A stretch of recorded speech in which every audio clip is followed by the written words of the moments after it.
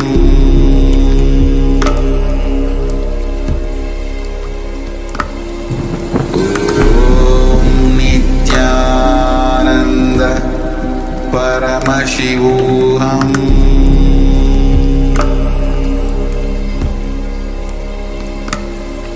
Om Nithyananda Paramashivoham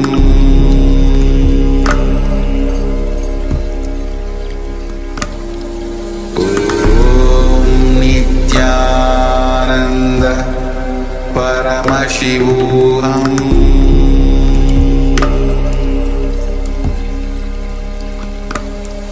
Om Nithyananda Paramashivoham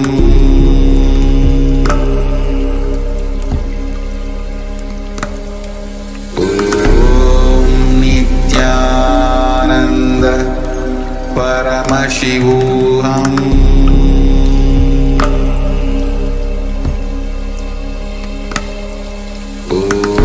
Om Nithyananda Paramashivoham Om Nithyananda Paramashivoham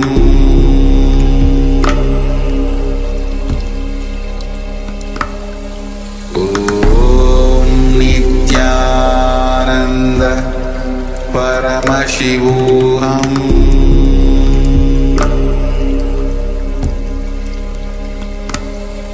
Om Nithyananda Paramashivoham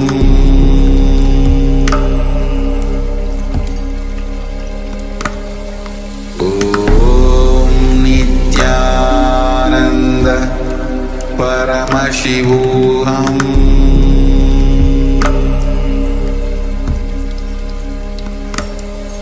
Om Nithyananda Paramashivoham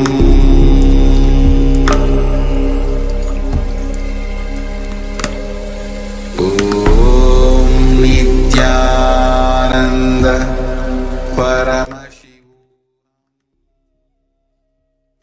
Yes, you can relax now.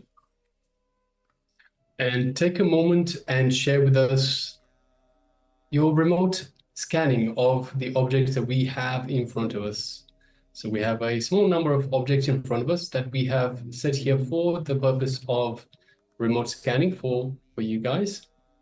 So now requesting everyone to please take a moment and share with us.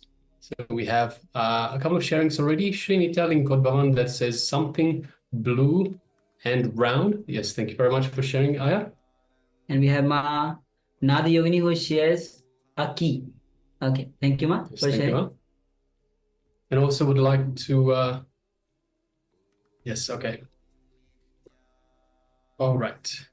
And also we have Ma Nada Nada Yogini. Yogini that says a circular bell. Yes, Okay. thank you very much for sharing, Ma. So Ma and Nada Yogini shares a circular bell and a key. Okay. So let's we'll be projecting the objects one by one actually. So let's start with the conch. And a divine appearance as well. Yes, thank you, Ma. So first of all, we have some items from the puja kit, and it is the conch. Yes. So these are from the items that we use for daily worship, for Guru Puja and for Shiva Puja as well. So this was the conch. Next is the bell. Very much a circular bell, Ma. Yes. So Ma Nada Yogi. Yes, thank you for sharing. It is definitely a bell and circular bell.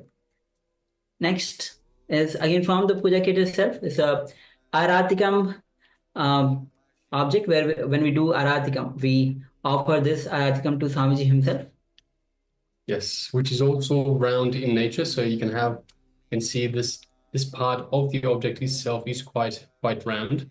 So yes, and in a way it can look like a key. So if you have a look at it from this side, it can look very much like a key. Yes. So Ma Nada Yogini, you might have seen this, interpreted this as a key as well, Ma.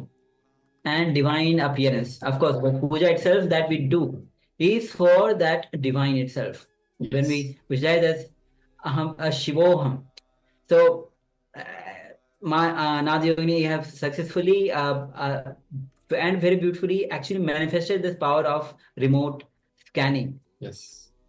And also, Srinitya Lingotvavan says something blue and brown. So we don't have the blue bit, but we do have, so as we pointed out, we have the round circular bell, and we have this, this is also very much a round object for the Aarti. So yes, so congratulations to our participants, well done. Thank you for participating, and well done for manifesting this power of remote scanning. And we'll have more. And also, Nadi Yogini shares scanned copper and iron objects. So Yes. so definitely. So these are brass objects, ma? Yes. Brass objects. But it has somewhat of a look of copper. Yes. So it looks somewhat similar. The brass looks somewhat similar to copper. So yes, thank you very much for sharing, ma. And of course, we'll have a lot more options, a lot more segments to manifest this power of the remote scanning during the day. But now let us move on to the next segment in our program for today. Yes, so the next segment is going to be a revelation by Swamiji on how the enlightenment happens in the presence of the master. Understand?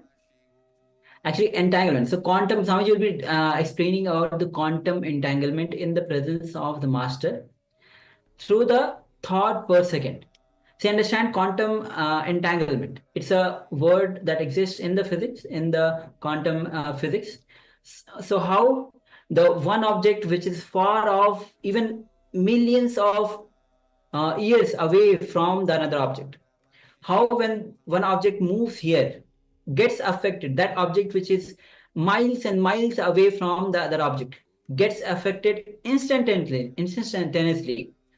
That is quantum entanglement. That is through the concept of quantum entanglement. And Swamiji entangles us through this concept of quantum entanglement. So let's. Yes, this is in fact something that even Albert Einstein used to call something a funny action at a distance or something like that. So once you have two particles that have entangled with each other, no matter how far you separate these two items, whatever action is applied to one will be reflected on the other particle. So that is the key behind the quantum entanglement. So yes. So let's enter into this revelation by Swamiji. So please come to the space of listening and let's begin.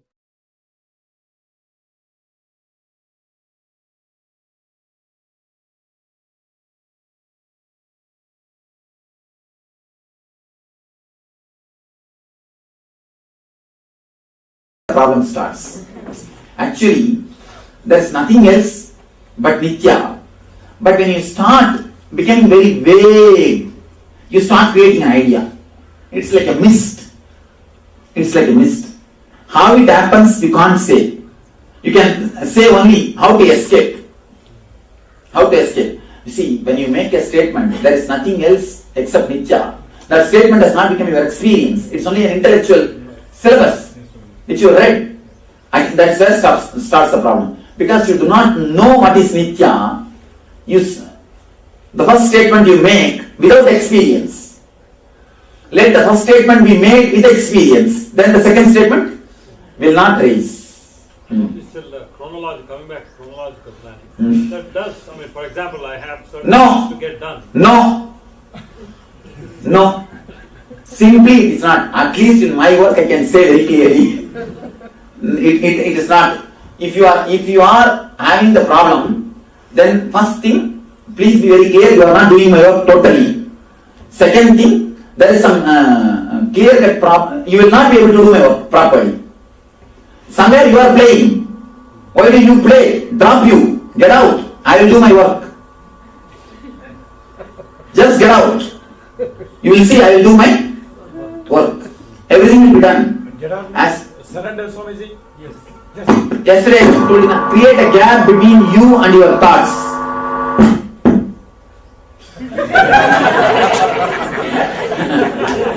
Create a gap between you and your thoughts. That's all. Nothing else. Don't move with your thoughts. These 4 days, try. Simply try. Now, let me tell you the importance of the Master's presence. You see, when the Master is here, when he is in the zero state, he is beyond the time shaft. He is beyond the time shaft. Simply, when you are around him, you see, when you just attend some programs, you are in 100 TPS. That 100 becomes, what to say, 100 plus 0 is 100. By 2 means what? You come to the 50, average. If you are doing some meditation, naturally you come down to 80. 80 plus 0 is? Then what, where you come down? 40. Then if you are letting him work on you, means living in his presence, then you become a 60. 60 plus 0 by 2 is 30. Actually, by totally surrendering or relaxing to the Master's presence, if you totally trust him and relax, he simply stops your time shaft and wipes it. Wow. Simply he stops the time shaft. His presence can simply stop the time shaft. Simply the presence can stop the time shaft. Just if you relax, simply the time shaft can be stopped. That is what we say. Just by relaxing in the presence of the Master, the whole future can be changed. Thousands of people come and tell me, this has happened, that has happened, you helped me this way, that way. How? The time shaft has stopped. The time shaft has stopped. Naturally the past never penetrates into the future. If you are too urging, Swamiji, do it immediately, what will happen? Then what happens? How much of energy I put, what will happen? Because you become, you see, if I put 100%, you become 200%. You sit on the monkey like a monkey. Then what will happen? You will come down only 100. You will not be less than 100 TPS. So if you can cooperate and surrender and relax, simply the future can be altered or just brushed. It can be altered or just brushed. That is why there is a beautiful sloka which says, Brahma sits with all his sweating, tiredness, goes on writing on your head, your life, your future. Guru just walks and wipes it and goes. He goes on, he sits with so much of sweating. Goes on writing on your head. Goes on, writes continuously. Brahma writes your life, your future. What Guru does? When he walks, just casually wipes it and goes. Because of the time shaft. This is the way the future is changed. The future is changed. Otherwise the future can never be changed. The Dharmalingam. He was, according to the time shaft, he was supposed to live throughout his life only as a handicap. Only as handicap. When he let the eternity to work on him, when he opened up with so much of trust and surrender, naturally the future is just wiped. The future is just cleaned. Life is moving. That's all. This is the only way all miracles can happen. I think this is the ultimate diagram. This explains the science of miracle, science of meditation, science of Ananda, time shaft, everything. Even samskaras, no, Swamiji. Samskaras. There are three movements, Swamiji, actually. There is one the circular movement, there is one vertical, and one oscillations. That's what length, breadth, depth. Length, breadth, depth, over. The whole cosmic theory.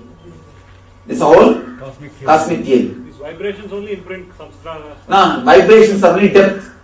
See, length, breadth, vibrations, depth, over. They create the imprints of Samskara. See the vibration, touching this and touching that.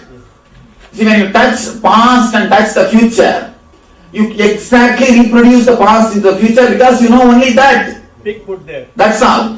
That is what is samskara. That is what I call samskara. reproducing the same things which has happened in your past into the future is what I call samskara. Is what is samskara. That's all. You know only that much. You see, if you are trained to feel the saliva in your mouth, the moment you hear the gongura chutney, immediately the saliva. Naturally, whenever the gongura chutney is brought in front of you, what will you do? Same reaction. So the past and the future moment, if you are trained to get hurt, somebody criticizes you. If you choose to get hurt when somebody criticizes you, naturally you will be continuously getting hurt whenever people criticize you. If you choose to be happy and relaxed when somebody criticizes you, naturally you will start choose to be happy and blissful. When somebody, it is just your choice. Your choice can help and work if the TPS is less. Your choice, your conscious decisions always brings the TPS down because the force of the oscillation is stopped. You see, not only TPS, you come near the time shaft, not only when the TPS is brought down, even when the oscillation is brought down. When the frequency is brought down, again you come near the. You understand? You see, if these moments are reduced, naturally the TPS also will become less. That is what is TPS. And that is what is TPS. TPS also will be reduced. You said samskaras of the past, but is it samskaras of previous birth also? Yes. Past means all your yesterday, previous birth, previous to previous birth, everything. Everything. So the low TPS is those actual conscious moments in our life. So you told us during the NSP that at the time of death there is a fast forward, and the conscious moments are the only ones that actually carry along. And since more and more less TPS and more conscious moments, less and less karmas we carry along. Yes. Less and less karmas you carry. If you touch at least once the time shaft in your lifetime, and the end, again you will be only sitting in the time shaft. You will be simply thrown. If you will be thrown to the, you will be, what to say, English, thrown. You will be thrown to the time shaft. So this is the tunnel where everyone talks in near-death experience? Yes. NDE. NDE tunnel. This NDE tunnel. What is NDE? Near-death experience. There are thousands of people who had near-death experience. There is a doctor who runs a website called NDE. Just NDE. He has recorded thousands of people's experience. The beauty is whether they are Hindu, Christian, Muslim, whomsoever they may be. But NDE is one and the same. NDE is what I speak in NSP. Same NDE only everybody had. This shows very clearly. Ultimately, God doesn't know who is Hindu, who is Christian, who is Muslim and all. He knows only consciousness. Somebody came and reported me because they attended our program that they are religious people. They refused that they will not be given the burial ground. They will not be given the place their burial ground. I said, don't bother. They can only refuse the burial ground, but heaven is in my in charge. I will give seat there. Don't bother. There I am going to give the seat, not these guys. These guys can refuse only here. There they can't refuse. There I am going to give. Come there, will take care. There will take care of those guys. I will make you as in charge. You stand there and take care of them. When they come, oh, is it so? All right, wait in the list. ಸ್ವಲ್ಪ ನೇರ wait ಮಾಡಿ. ಸ್ವಲ್ಪ ಕೂತ್ಕೊಳ್ಳ್ರಿ, ಸ್ವಾಮಿ ಬರ್ತಾರೆ. That's all. So the NDE website clearly proves. If you guys have a time, take a chance to see the NDE website. You will see very clearly whether they are Hindu, Christian, Buddhist, Judaism, whomsoever you may be, NDE is one and the same. Means what? NSP is the ultimate religion. NSP is the final religion. NSP is the ultimate religion. NSP experience came to. Yes. Yesterday we received an email from our Prabhavananda, Oklahoma devotee. Robin. Her mother did a NSP with us. Here is a testimonial for NSP. In NSP, I think even the last NSP I told, if you have done NSP and fall into unconscious at least once, only then you will understand what NSP has done to you. Here is an email which says, the mother was slowly passing away. The daughter and the mother both did NSP. Daughter is sitting. She saw very clearly the sahasrara opening and the energy moving out. Swami standing in white dress and laughing. And the energy slowly moving out and disappearing into the existence. Just becoming one with the cosmic energy. Even the doctors and nurses, they were shocked to see so much of energy in the room. In that room. Just yesterday we received an email. Yes, copy is here. Later on you can all see. Take it out and see. Alright. Any questions about this time shift theory? Swami, how do so many people, when they receive a healing, and even a physical healing, after a while, the TPS goes back up, they create. You see, when the TPS goes up, naturally, they will create more disease. That is what I am telling. If you just heal them, it will be like giving them fish. If you give them meditation, it's like teaching them how to fish. Give them little, how to fishing, Fishing. Okay. So, you see, teach them meditation. Naturally, they will not create the disease again. You see, when they come with a headache, healing headache is okay. But teach them how to keep the head calm, so that they will not create headache once more. Otherwise, they will create headache for themselves once more and for you also again. Once more. So, don't let them create headache for you. Now, all of you understand this time shift theory? Anybody who is not able to understand? Yes. When we go to office, Monday through Friday or Saturday, it goes just like that.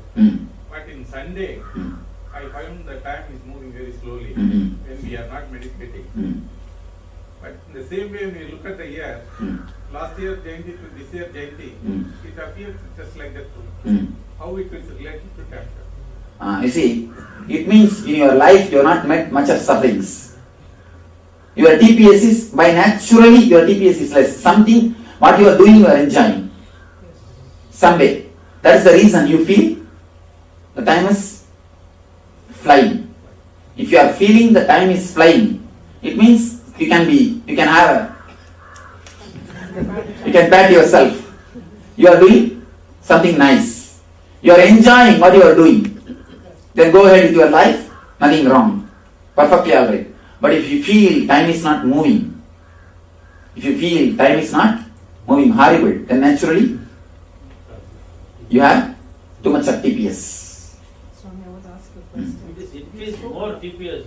What will happen? What will happen? Nothing. Simply you will become mad, that's all. But for you there is no problem. Second time you will not become. There is no fear of getting second time. Then,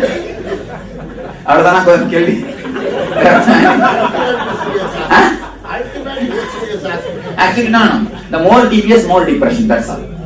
More suffering, that's all, nothing else. More mental torture, that's all, nothing else. So we spoke about surrender. Responding to the call of the Master and surrender. Is it the same? Yes. Now I ask you this is like we are all living in a society. Now sometimes the call from the Master. The very idea we are all living in the society is not surrender. As if I am not living in the society. No, Swami. What I'm saying is we've got in a family setup. Now there is a call from the Master and there is something happening there. Now one responds to the call. But something is happening here because of our non-presence. How do you handle these two things? This is a very practical problem that many women especially face. Simply respond to the Master's call. Everything else will be taken care. Next.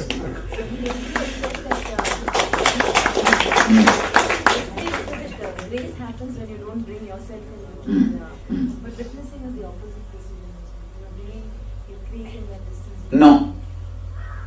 When you witness, actually, the small I disappears. You become capital I. You see, when I say get out, I say small I. When I say witness, bring the capital I. When you witness, you bring the capital I in. Small I and capital I confusion, that's all. Next. Swami, if you want to create some future and they say like you have to imagine about that, and if you are imagining and believing upon that, you are going to your future. All you are imagining about the future will be nothing but the expression of the past. If you have enjoyed something deeply in the past, or if you thought you enjoyed something in the past, that is the same way you will create about the future. Don't create anything called your so-called future. Just penetrate the time shaft. Future will be art. You see, if you create the future, you will be creating. If you let me create the future, I will be creating. You are intelligent or I am intelligent. Decide. Who is supposed to create your future? Decide. If you relax, I will create. If you create, you will create. Who should create? Decide. Next. Those who surrender to you totally, will you be there at the time of death? Yes. Sure, I will be. Next. Yes.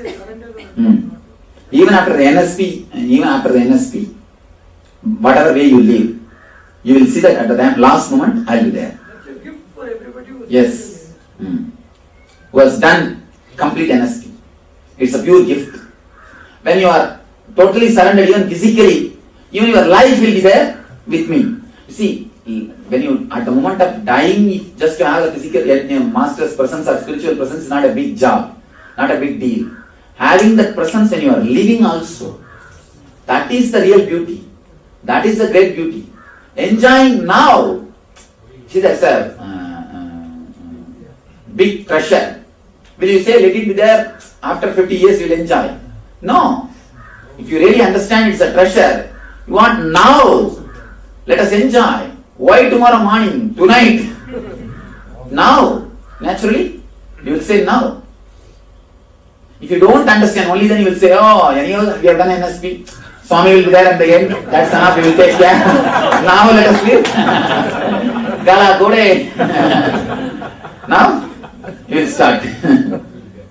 Next. In the ashram, Swamiji, Just because you live in, just because somebody lives in the ashram, it is not that they are surrendered. Surrendered. Please be very clear. It is intensity of the individual. There are so many idiots who are taking my life, staying here. And if they get out, actually it will be a big surrender. They will do a big job for me. That will be a big, it will be a big service for me. And neither they are going out, nor are they are coming in. They are just standing in the gate and stopping the traffic, blocking the traffic, and traffic jam is happening. If they come in, okay. If they get out, then okay. They stand in the traffic and block the traffic, and traffic jam is happening. So for that idiots, what to do? All right. The TPS and all this is only for human beings, or for what about the other animals? All other animals, too much of TPS. The more TPS, totally unconscious. The more TPS, you become more instinct. Around the human level TPS, you become intellect. The less TPS, you become intelligent. Instinct, intellect, intelligence. And there's intuition. And then finally intel. Intuition, when does it come in? Intuition, when you touch the time shaft. When you just touch the time shaft, where the whole future and the whole past is seen, that's intuition. When you penetrate the time shaft, you become individual or enlightened. Swami, I read in the newspaper when the tsunami waves attacked, the animals came to know about 10 minutes earlier and they all ran from the shore. That's what instinct. Instinct. And actually, instinct is also a little bit okay. Intelligence also a little bit okay. This intellect is the greatest trouble. That's what. Human beings are the only guys who are in trouble.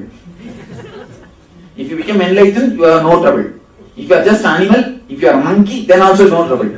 Neither monkey suffers nor enlightened master suffers. Neither Rama suffers nor Hanuman suffers. Only Lakshmana and Sita suffers. No, really. Neither Rama nor Hanuman suffers. Only this Lakshmana and Sita has got suffering. And that's what.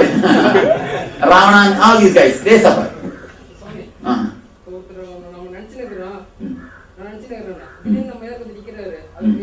அதுதான் explain பண்ணேன்.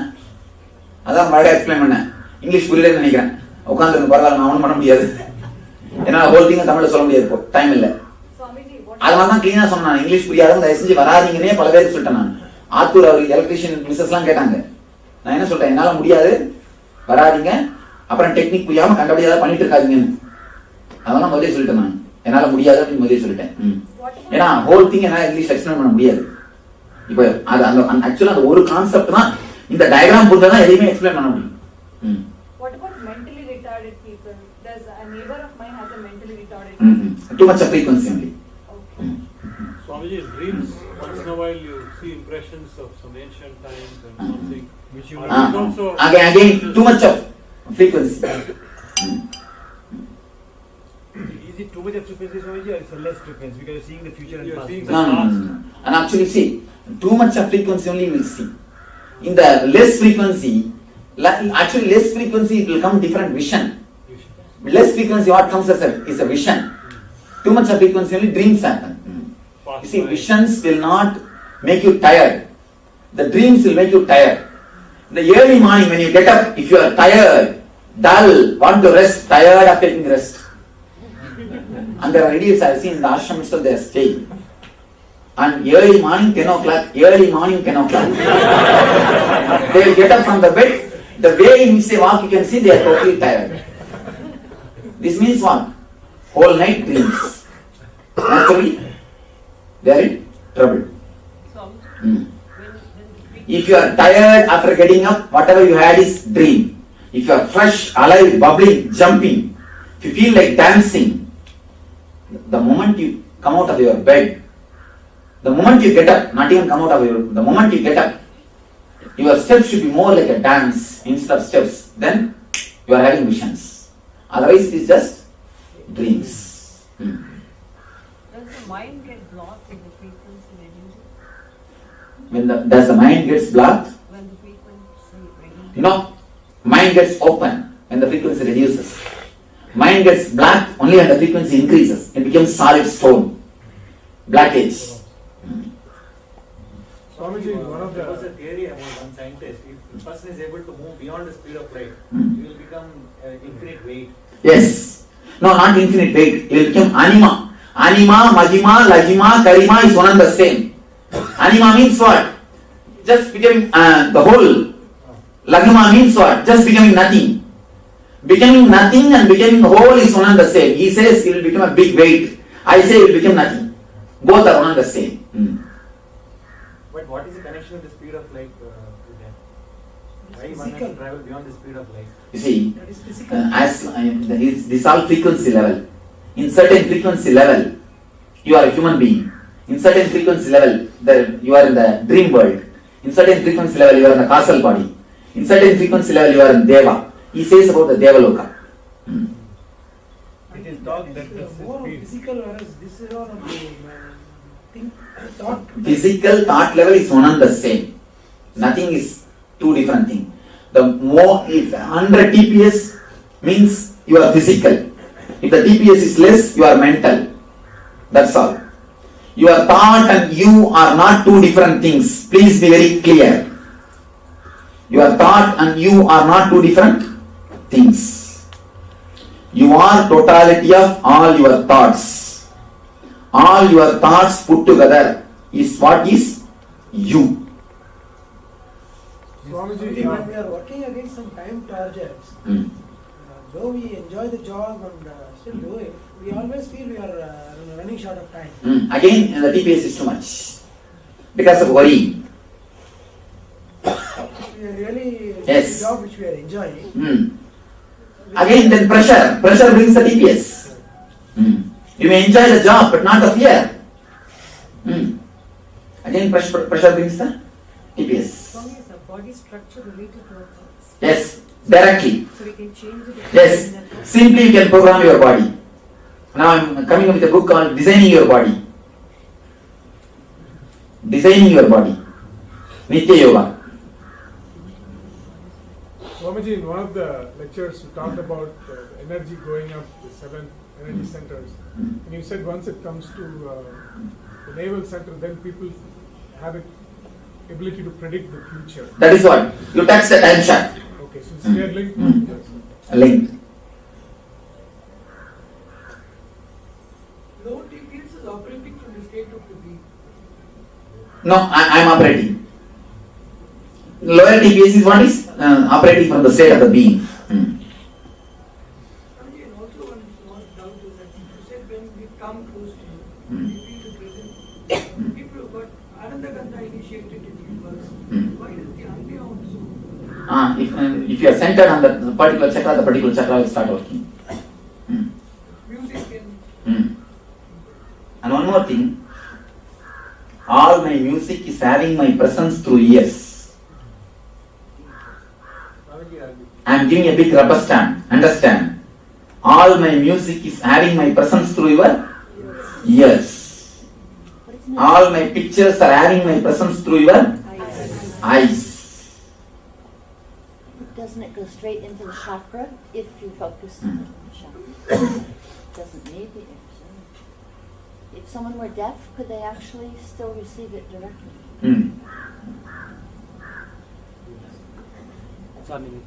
பக்கத்தில் ஒருத்தருக்கு ஆசிரமத்துக்கு தூங்கிட்டு இருந்தாங்க. போய் உட்காந்துருக்கும் போது அவர் கொரட்டோடு தூங்கிட்டு இருந்தார். பக்கத்தில் இருக்கிற என்ன சொல்றாரு, இதுதான் யோகா மகா மந்திரா நித்திரை அப்படின்னு சொன்னார். அப்படி சொன்ன வாட்டி இப்படி பார்த்தீங்கன்னா சிரிப்பு வந்து ஒரு 5 நிமிஷம் அடக்கவே முடியல. சொன்னேன் அடி வயிற்றுலேருந்து இழுத்துலேருந்து உள்ள சிரிச்சு அப்புறம் கண்ணிலேருந்து தண்ணியாக வந்து உடம்பு ஃபுல்லாக ஹீட் ஆகி ஒரு எனர்ஜி தர்ஷன் பண்ண மாதிரி ஒரு feelings. The loud laughter also can make the energy happen in you. Next, any other questions about this time shaft and this Annamaya, Pranamaya, Manomaya, Vijnanamaya, Anandamaya Koshas? Swami, this explains something that's been taught to me in movement, in the Tai Chi. Teachers say, slow is fast, fast is slow. This is perfect explanation. I never understood it before. Actually, when you meet a master, living master, everything falls zigzag. Now all the zigzag puzzles just fall in line. Everything falls in tune. As long as you see a living master, whatever you learn is just puzzle. Just there, here and there. Once you meet a master, living master, everything falls in line. Tack, as if something is pulled up. Suck. Up. Over. You see, I have seen so many of our devotees who read Ramakrishna literature, understood nothing. Who read Ramana Maharshi's literature, understood nothing. Who read Koshas books, understood nothing. Who read Paramashivoham books. I have seen this Shiva and Ravi, they have bought two copies. Because when you read, I should not be missing. When I read, you should not be missing. All the books, two copies. And not even the page was torn. It was there. Anyhow, all this, so much of reading, nothing is understood. The moment when you see a living master, everything falls in place. You understand Atma Yogi more clearly. You understand Ramakrishna's life more clearly. You understand the teachings of Osho more clearly. You understand teachings of Ramana Maharshi straight. Everything falls in one line. It eliminates your presence, Swamiji. That's what. When you are in the master's presence, the TPS comes down, intelligence starts working, everything falls in line, falls in tune. The less TPS, more intelligence, more bliss, more energy. Bliss, intelligence, energy, compassion, everything is one and the same. Master. Over. After meeting you, just the urge to read a book also is gone. You don't even feel like touching a book. I think so many of our guys have stopped reading. No reading. And stopped doing puja. There are so many who stopped going to the puja room, who stopped going to the temples, who stopped. Yes. I never say don't go to temples or don't go to puja room or don't read. Simply everything drops. Becoming an ashramite is the easiest way to enlighten. Becoming the ashramite is the easiest way to become enlightened. Difficult way for Swami. Don't stand in the gate. Yes. Becoming ashramite is okay, but don't stand in the gate and block the traffic. Swamiji, people who are not physically close to you, I mean, this whole theory. And this works. Less TPS is enough. No, but if you are away from you, what are some of the techniques by which you can still Of course, I produced so many of my techniques and my photograph, my kirtans, my message. All these things are naturally. Okay, so if you listen to them, that is all. And that's one of the wonderful steps. And just remembering me, Anandagandha. Anandagandha is straight. When you fall in Anandagandha straight, practically you fall to 0 TPS. Swamiji. Just 0 TPS. You see, the moment you are connected to Anandagandha, the energy starts happening. You are less than 20 TPS. Be very clear, less than 20 TPS. The moment you fall clearly to Anandagandha, you are already in 0 TPS. Swamiji, not only time shaft breaks, even space breaks. Yes. Time shaft and space is nothing but one and the same. So your distance and nearness is not there. Yes. Physical is okay. Yes. You see, in the 100 TPS, even this distance is too much. In 100 TPS, even this distance, what I say you will misunderstand. When the TPS is more, what I say you will misunderstand. And even if you see me, what will you think? What is this? Such a young guy, what he can teach? You have your own, people have got their own ideas. People have got their own ideas. I dance. They have their own ideas because the TPS is more. They project themselves on me. Even if you live around me, when I fire you, you think I am a human being. When I bring my energy to destroy your human aspects, you think I am a human being. All your misunderstanding is physically around me and too much of TPS. This too much of TPS guys create problem for me also, actually. I tell you honestly, this too much of TPS guys only create all problems for all living masters. All problems created for all living masters is too much of TPS only. When you are actually, if you are not mature to certain TPS, better don't live near the master. Otherwise you will hurt yourself and hurt others. Hurt him also.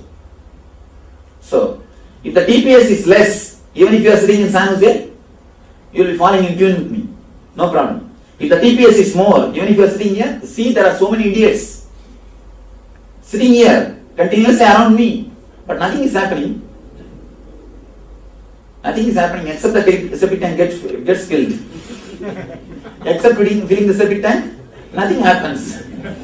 Nothing. Simply, appa one da solren, sirikada, romba alaga. They think that it's not for them. So that naturally, you hurt yourself and you hurt others. Swamiji, I got a question. When the Anandagandha opens, we have full of joy and ecstasy. So you are coming on physical body on us and feel like, I'm imitating you. What does that mean? Nothing wrong. In the beginning it will start happening. The presence of the master is so strong. I have always seen. Everybody has started speaking my language. Everybody has started picking up my language. Everybody has started moving the hands and everything automatically. And so much has started happening. So in the beginning it will start happening. Don't bother. Let it happen. Your face, hair, drinking, everything is something like, I'm imitating you.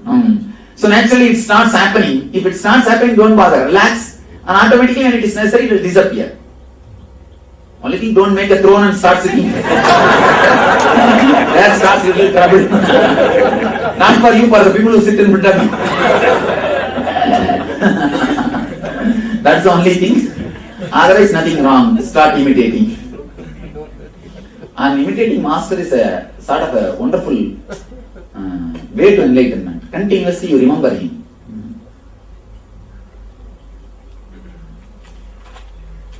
Next. I think now many will start growing the hair like me. Many are thinking, I think, already to leave the hair and shave the face.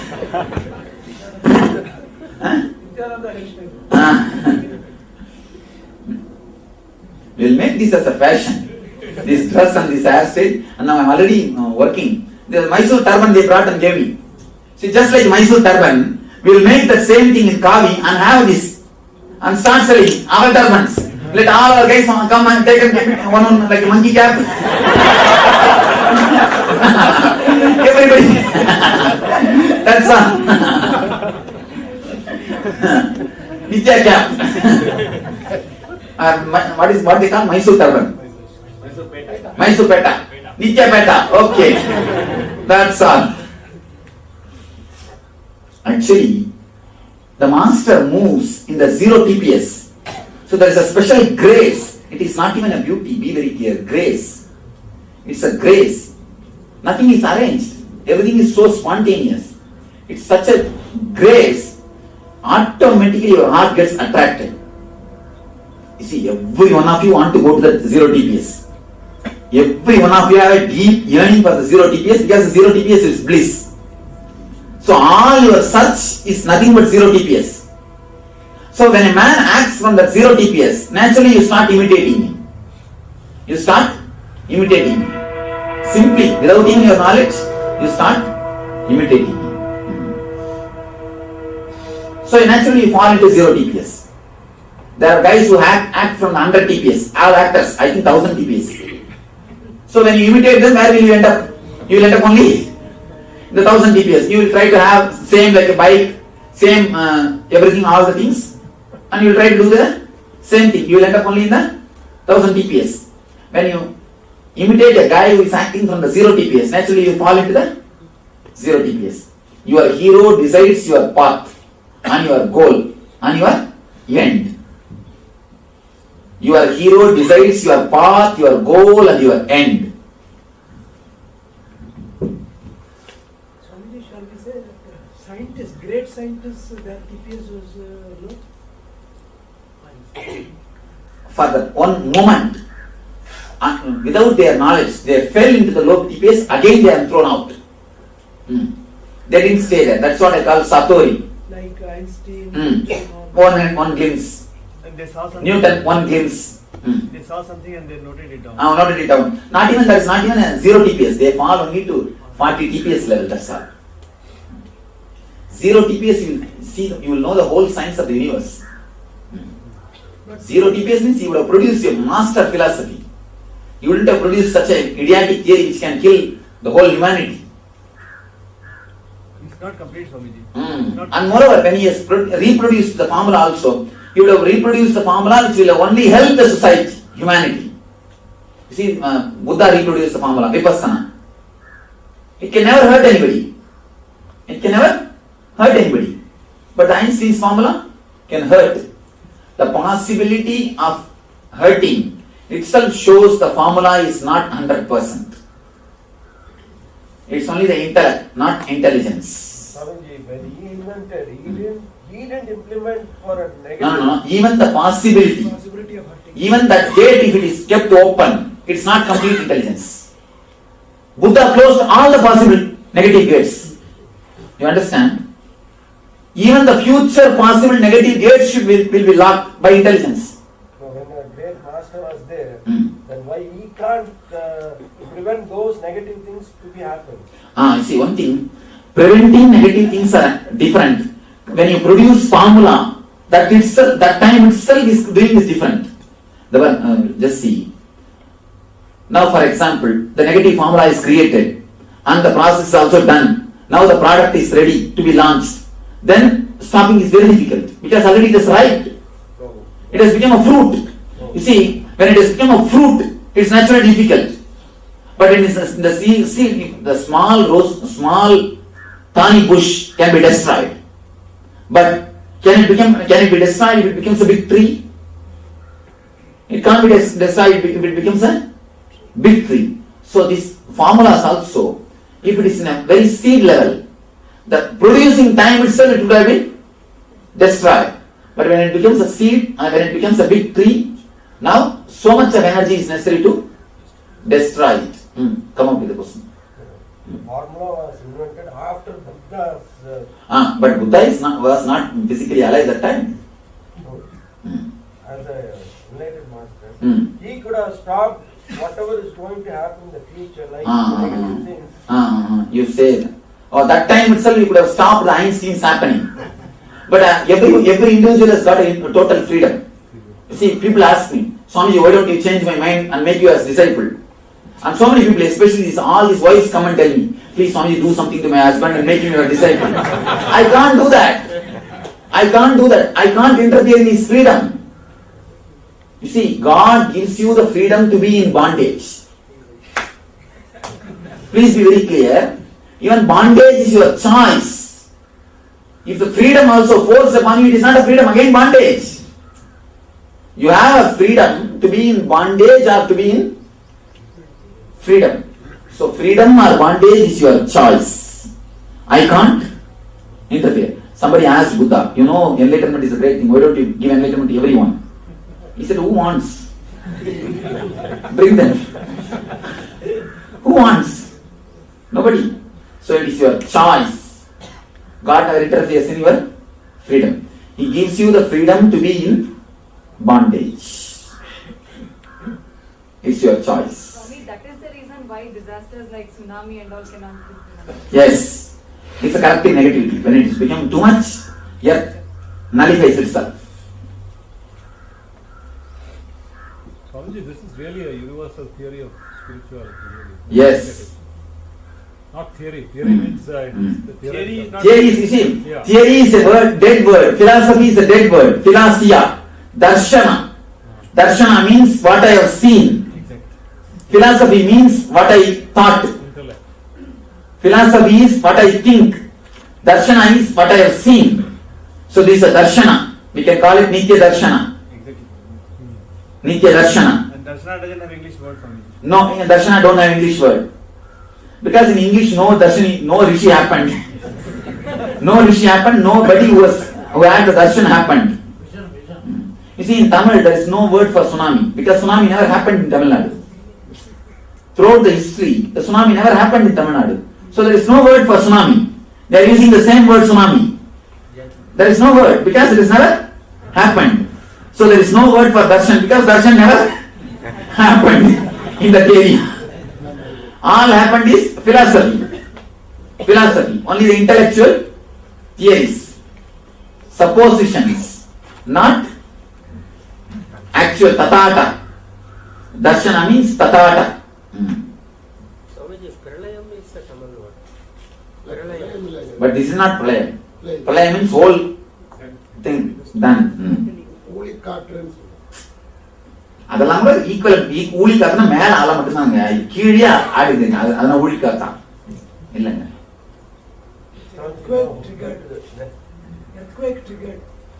Tamil வார்த்தை.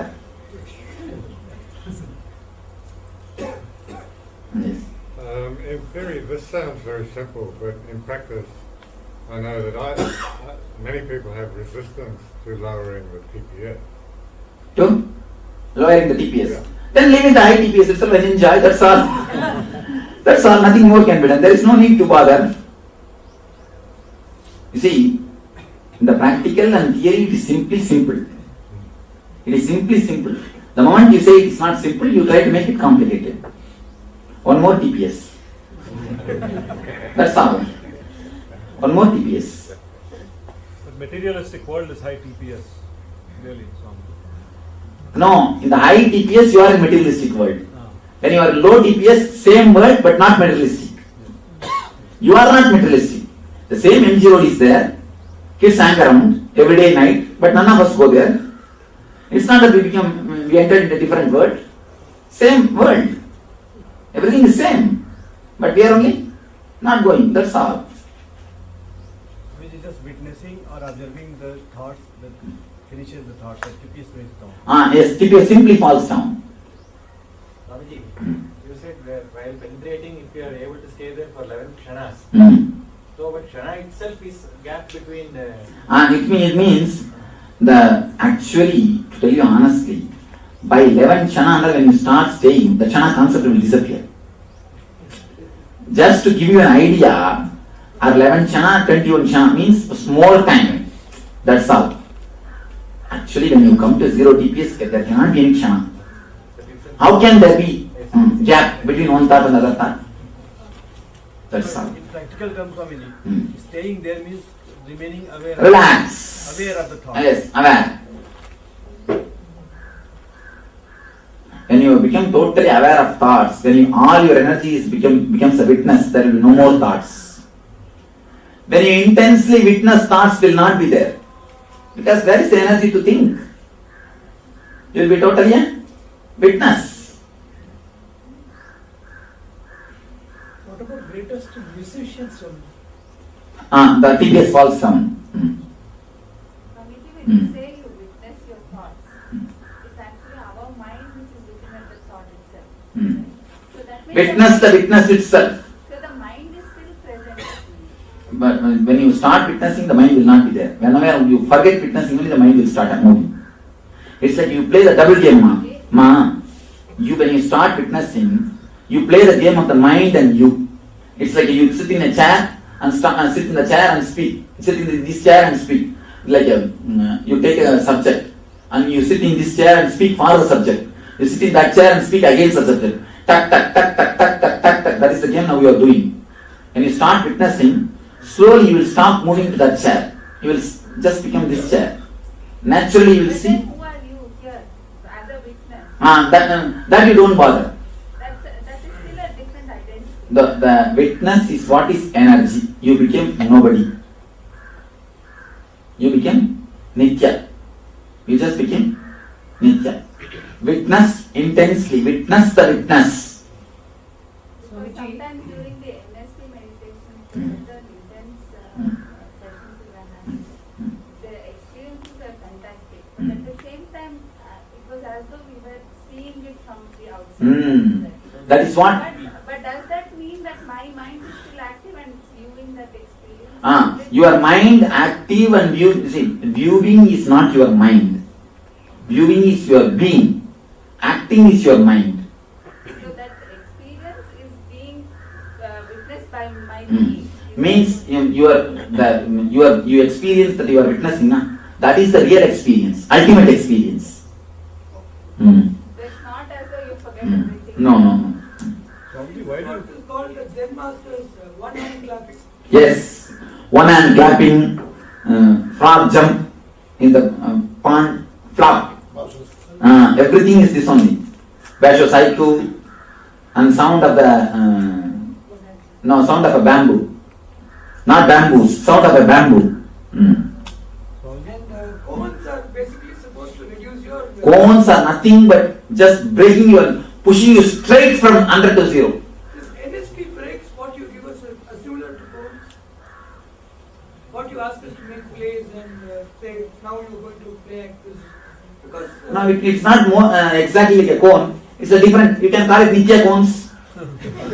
That's all. But if that thought reduces... Yes, thoughts come down. Nithya cones. Even though you're supposed to think, you're supposed to increase, but it comes down. Nithya cones. Swamiji, when you think of your being, it comes from the Anandagandha. Is that where your Yes. Atman, is that the... Anandagandha is where you and me are straight away connected.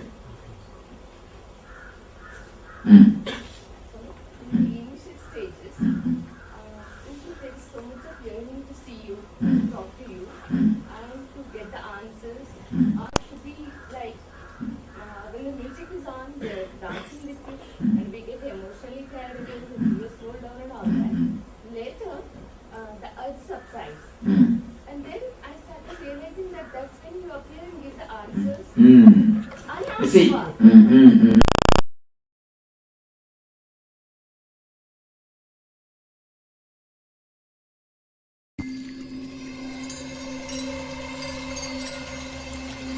I welcome you all with my love and respect.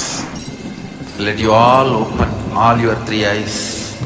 Om Nithyananda Paramashivoham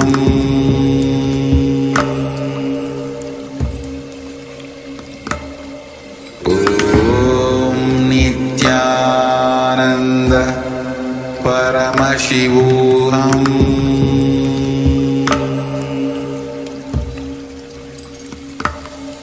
Om Nithyananda Paramashivoham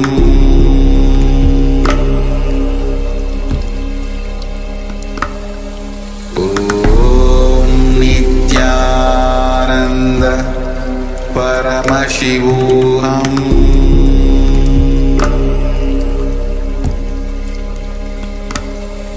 Om Nithyananda Paramashivoham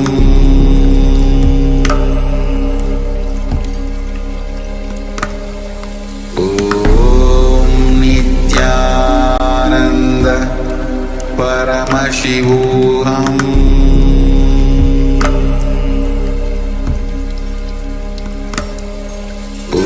Om Nithyananda Paramashivoham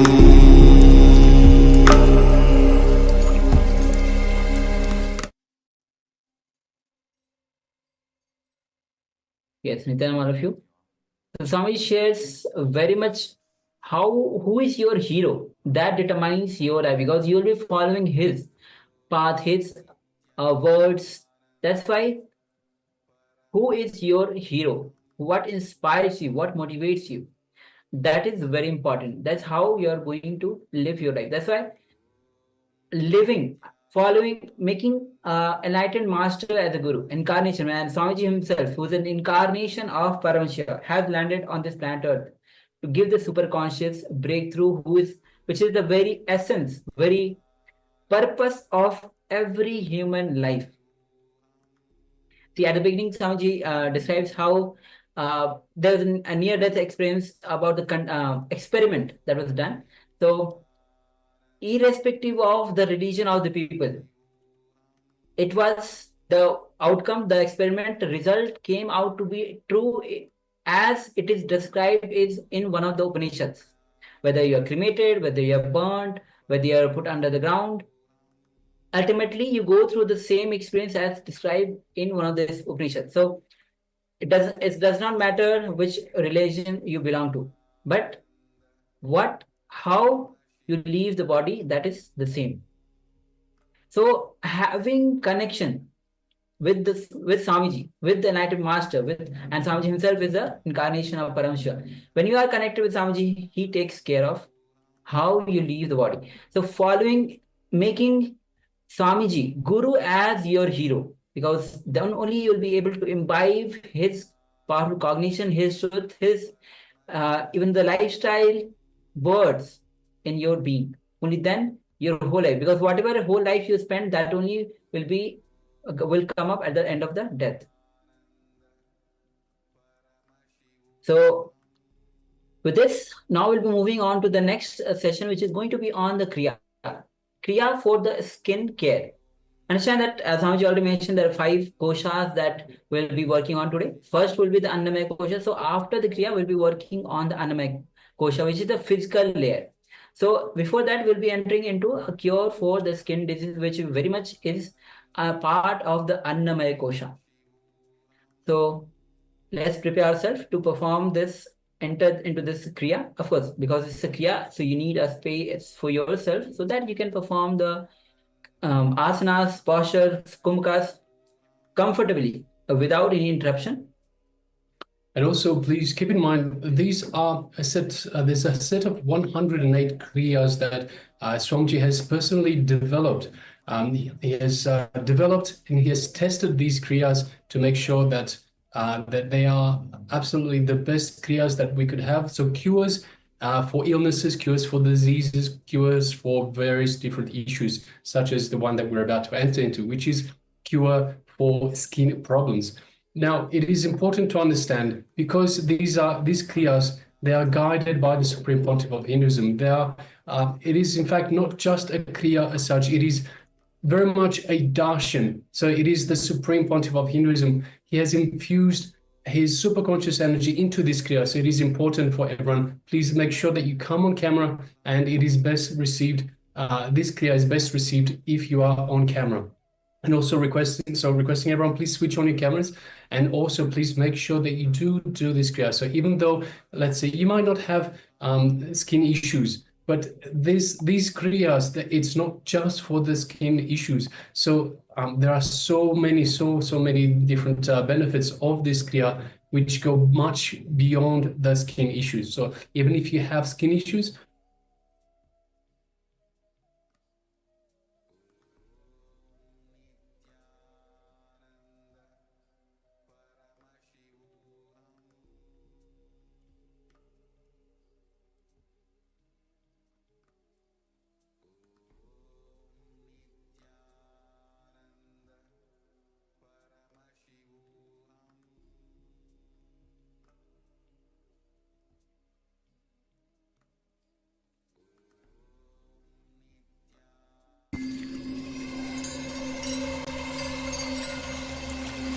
I welcome you all with my love and respects.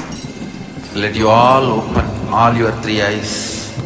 Om Nithyananda Paramashivoham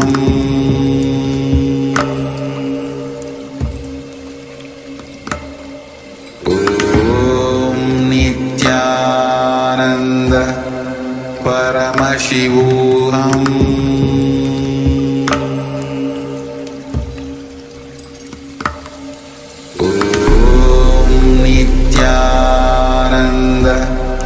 Paramashivoham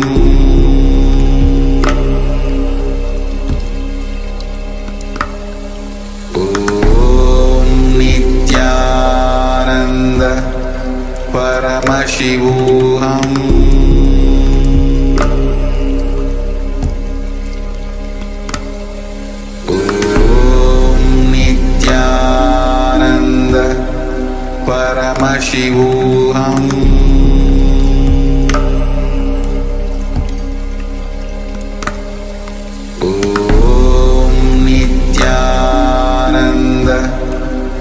Paramashivoham Paramashivoham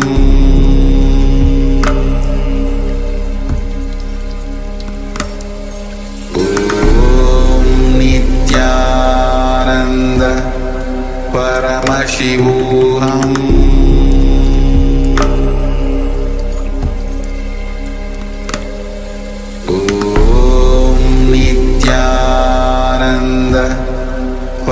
Paramashivoham Om Nithyananda Paramashivoham Om Nithyananda Paramashivoham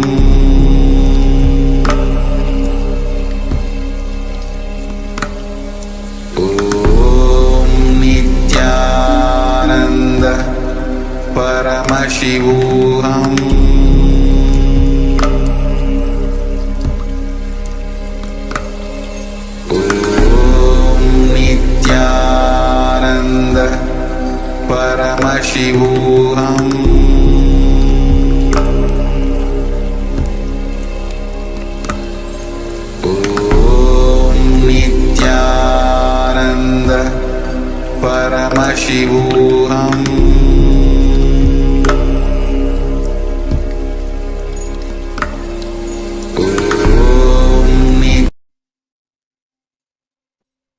yes, sorry about that technical glitch. So as we mentioned before, please get ready. Make sure that you have enough space to perform these kriyas. So the kriyas are a combination of asanas, combination of pranayamas, meditation techniques, different components of the kriya. So make sure that you have enough space to perform this kriya. Please make sure that you are undisturbed, so no one will disturb you from the outside. No distractions, and you are able to go through the entire process. So as I mentioned, these kriyas, 108, a set of 108 kriyas that Swamiji has developed.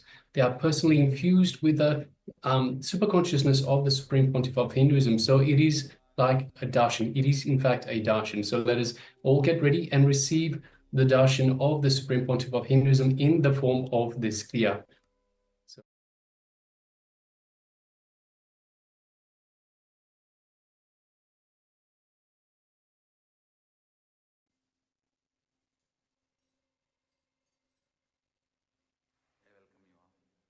and also all the participants on the YouTube. You can also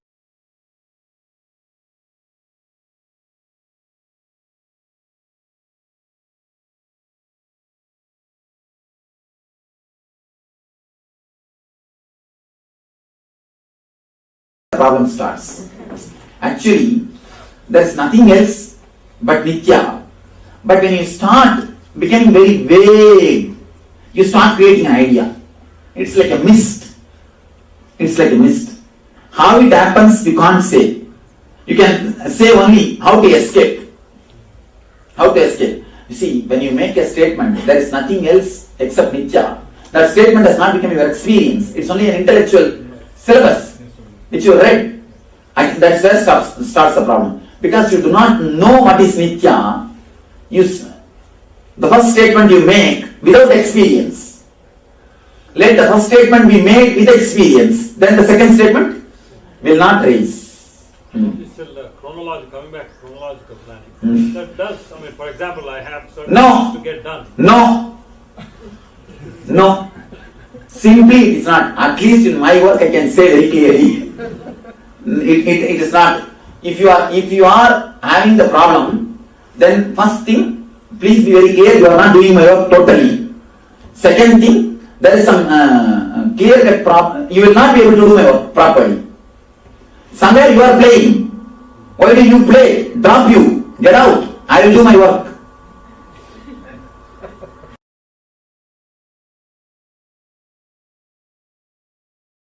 Let's start the Kriya. Please understand, today's Kriya is basically for all the skin problems. Care for all the skin problems. All skin problems are related to breathing layer. Pranamaya Kosha. The oxygen, prana, spreading all over the body. If it is not happening properly, there comes skin problems. If it's happening properly, then the breathing problem gets dissolved. So you are going to do 5 kumbhakas today, step by step. First, Magatasana.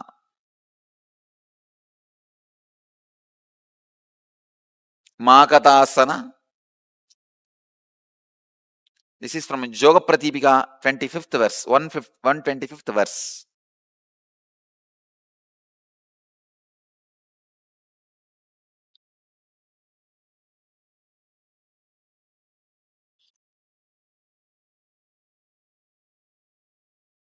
Magatasana. The first kumbhaka is Shanta Kumbhaka, Kumbhaka Patadi, 90th verse, 90 verse. Let me tell you the technique. Hold the breath inside. Inhale, hold the breath inside. Visualize you are just a skeleton.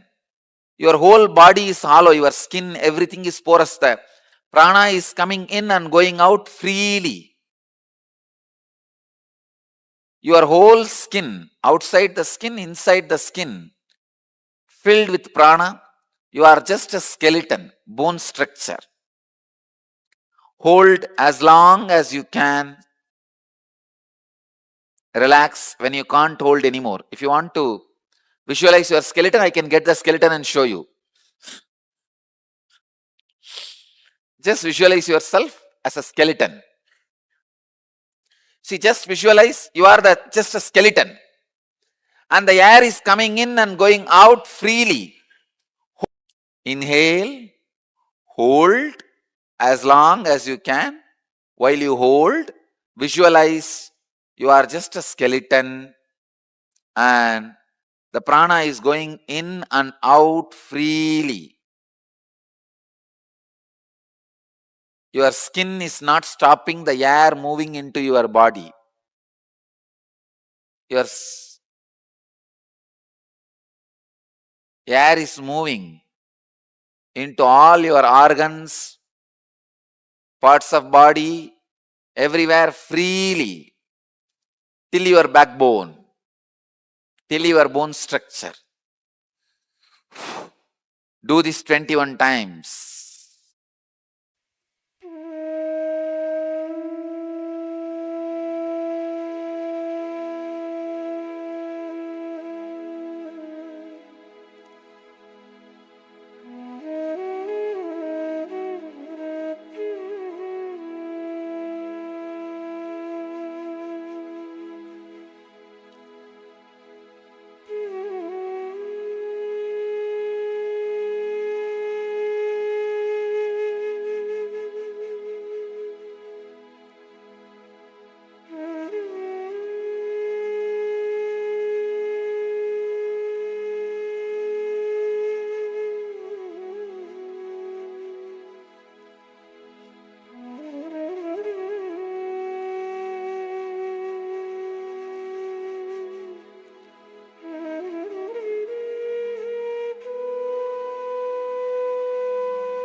Shitkari pranayama.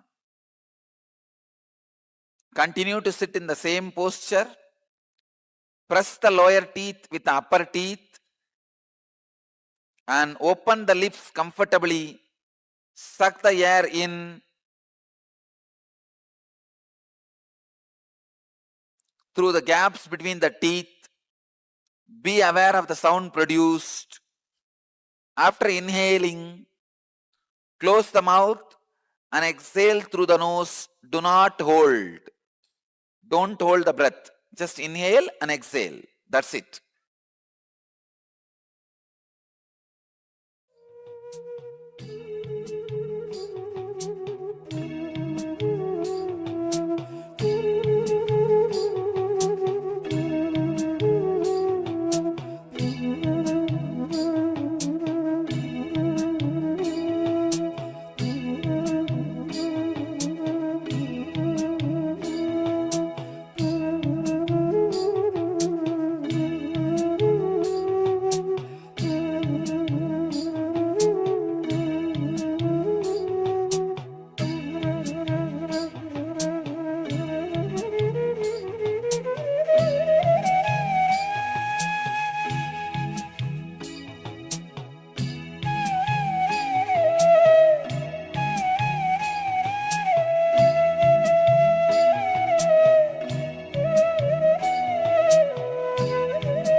Relax.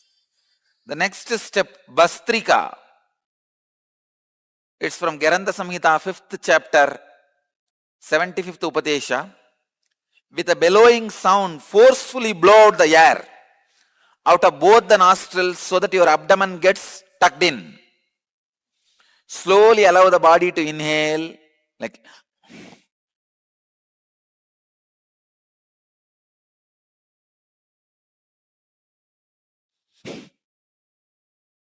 do this 52 times. Skin will be completely not only cleansed of toxins, it will shine. Your skin will glow. Do it. You will have a pure aura.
Next step, Trinetra Kumbhaka. In Kumbhaka Patadi, 192 verse. Let me give the instruction. Inhale through the left nostril. Hold the breath. Without exhaling, inhale through the right nostril also. Hold the breath. Without exhaling, inhale through both the nostrils and hold the breath as long as you can. Then slowly exhale and relax. Let me show you. Inhale through left. Hold. Again, inhale through right. Hold. Inhale through both.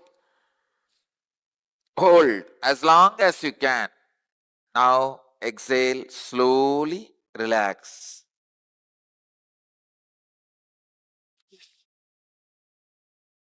Start. Do this 21 times.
Next, Trishula Kumbhaka. From Kumbhaka Patati, 193rd verse. Inhale through the nostrils and also through the mouth simultaneously.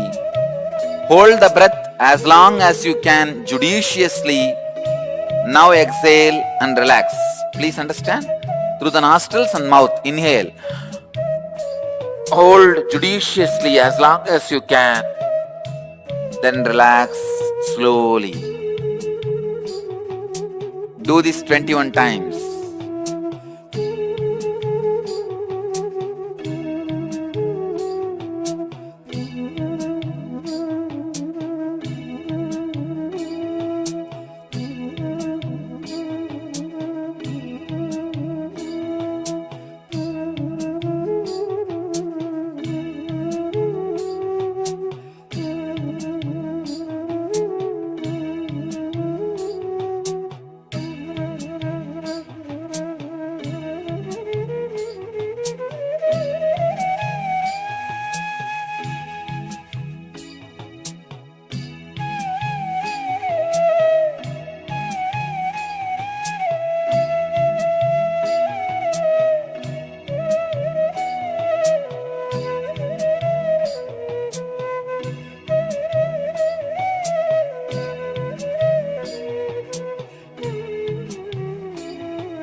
I bless you all who are sitting with us around the world.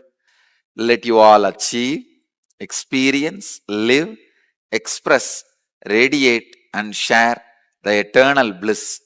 Nithyananda. Thank you.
I welcome you all with my love and respect. Let you all open all your three eyes. Om Nithyananda Paramashivoham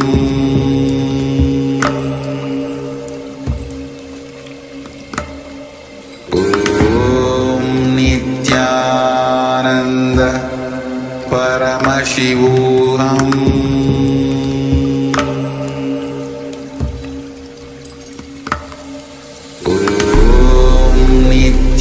Nithyananda Paramashivoham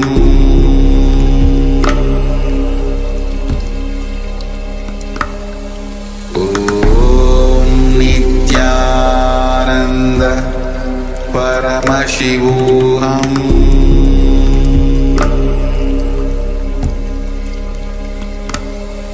Om Nithyananda Paramashivoham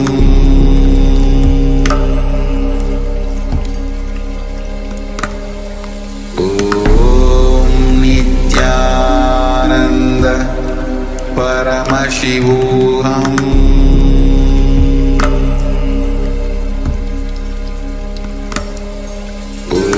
Om Nithyananda Paramashivoham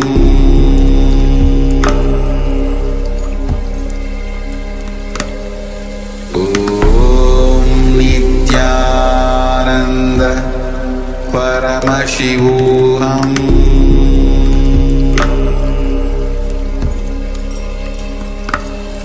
Om Nithyananda Paramashivoham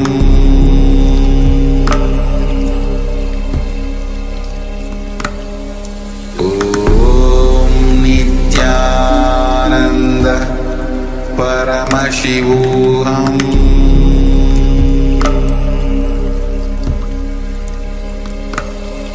Om Nithyananda Paramashivoham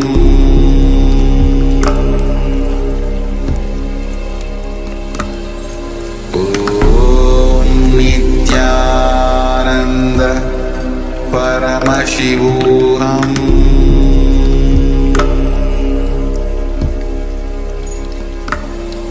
Om Nithyananda Paramashivoham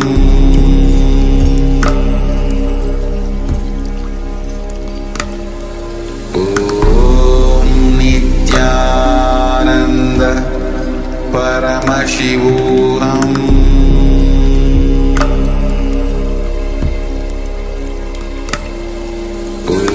Om Nithyananda Paramashivoham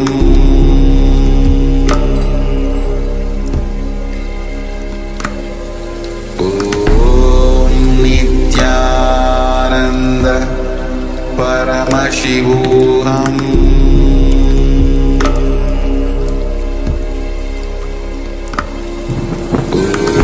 Om Nithyananda Paramashivoham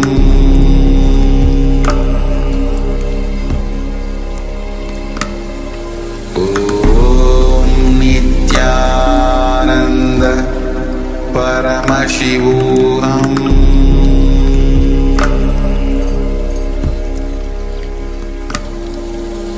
Om Nithyananda Paramashivoham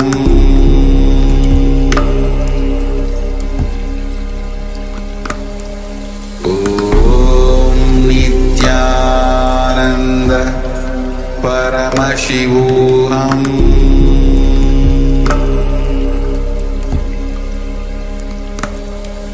Om Nithyananda Paramashivoham